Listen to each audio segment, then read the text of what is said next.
Ibnu Abbas itu pernah mengkritik Sayyidina Ali bin Abi Thalib, khalifah kala itu, di tempat umum. Saat Sayyidina Ali bin Abi Thalib menerapkan satu hukum yang menurut Ibnu Abbas itu tidak tepat, yaitu hukum bakar bagi orang-orang murtad.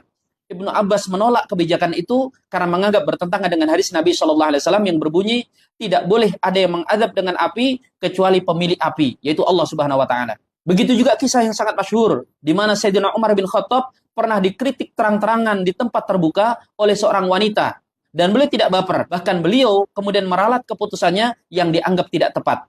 Demikian juga Abu Muslim pernah menolak kebijakan Muawiyah saat menetapkan untuk memotong atau jatah tunjangan bagi masyarakat.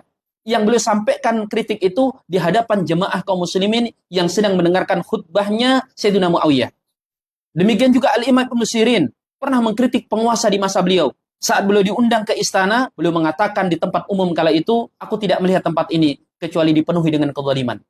Sultanul Aulia Syekh Abdul Qadir Jailani juga pernah mengkritik penguasa di masa beliau di tempat terbuka, yaitu saat penguasa menerapkan sebuah kebijakan yang dianggap oleh beliau sangat merugikan rakyat. Beliau berkata, semoga kaum muslimin tidak pernah lagi dipimpin oleh pemimpin-pemimpin zalim seperti kalian. Apa jawaban kalian kalau Allah kelak menghisap atas keputusan kalian pada hari kiamat? Penguasa saat itu yang mendengarkan kritik daripada Syekh Abdul Qadir Jailani langsung gemetaran dan kemudian berjanji untuk merubah kebijakan tersebut. Demikian juga bahkan Syekhul Islam Ibnu Taimiyah, beliau bersama beberapa ulama dan masyarakat menyuarakan dengan tegas penolakan atas kebijakan gubernur yang zalim pada masa itu. Demikian juga Sultanul Ulama Al-Imam Is Abdus Salam rahimahullah ta'ala bahkan pernah berkata tegas di hadapan pemimpin yang sangat adil pada masa itu, Sultan Najmuddin rahimahullah ta'ala. Beliau mengatakan di hadapan Sultan yang kala itu sedang bersama dengan pasukannya hendak berangkat jihad.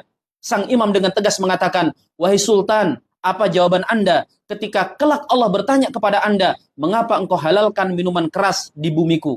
Maka seketika Sultan terkejut dan mengatakan, apa yang terjadi wahai imam? Sang Imam Is Abdus Salam kemudian mengatakan, aku telah mendapati di negeri ini masih dijual khomer, masih diperjualbelikan minuman keras. Maka Sultan Najmuddin yang kala itu hendak berangkat jihad menunda keberangkatannya untuk memberesi permasalahan ini. Demikian juga Al-Imam Nawawi rahimahullah ta'ala saat berhadapan dengan Malik Zahir, seorang pemimpin yang sebenarnya sangat adil dan dikenal keutamaan dan kebaikannya. Meski demikian, saat Sultan ini membuat satu kebijakan hendak menetapkan pajak kepada rakyat untuk digunakan membangun kekuatan angkatan bersenjata untuk berjihad. Kala itu Imam Nawawi dengan tegas menyatakan ketidaksetujuannya. Beliau berkata, engkau boleh mengambil pajak dari rakyat, asalkan engkau lucuti dulu kekayaan dari dirimu dan keluargamu. Dan masih banyak lagi riwayat dari para ulama-ulama salaful ummah yang menyatakan pendapat, kritikan, dan nasihatnya secara terang-terangan kepada para penguasa. Padahal kalau kita mau timbang, penguasa pada masa itu, mereka masih menjalankan hukum syariat secara utuh. Dan secara umum mereka adalah pemimpin-pemimpin yang baik. Itu saja tidak lepas dari kritik. Apalagi bila pemimpinnya adalah seperti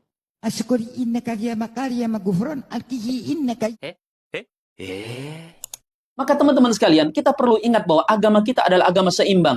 Jangan sebuah hukum ditarik ekstrim ke kanan atau ekstrim ke kiri. Demikian juga dalam masalah ini. Tidak benar juga atas nama menyampaikan nasihat secara terbuka, kita mencaci, memaki, mengucapkan kata-kata kotor terhadap pemimpin-pemimpin kita. Apalagi kemudian melakukan pemberontakan. Sebagaimana juga tidak boleh atas nama menyampaikan nasihat dengan cara terbaik, secara diam-diam. Kemudian adanya kemunkaran, pemimpin didiamkan, kezaliman mereka seakan-akan tidak dianggap. Dan menyamakan bahwa setiap nasihat yang secara terbuka itu berarti bentuk pemberontakan. Ini juga tidak bisa dibenarkan dan fatal kelirunya. Maka menghukumi para ulama yang menyampaikan nasihat secara terbuka sebagai bentuk penyimpangan dalam beragama itu tentu tidak bisa dibenarkan. Apalagi menyamakan para demonstran seperti khawarij, pemberontak yang boleh ditumpahkan darahnya.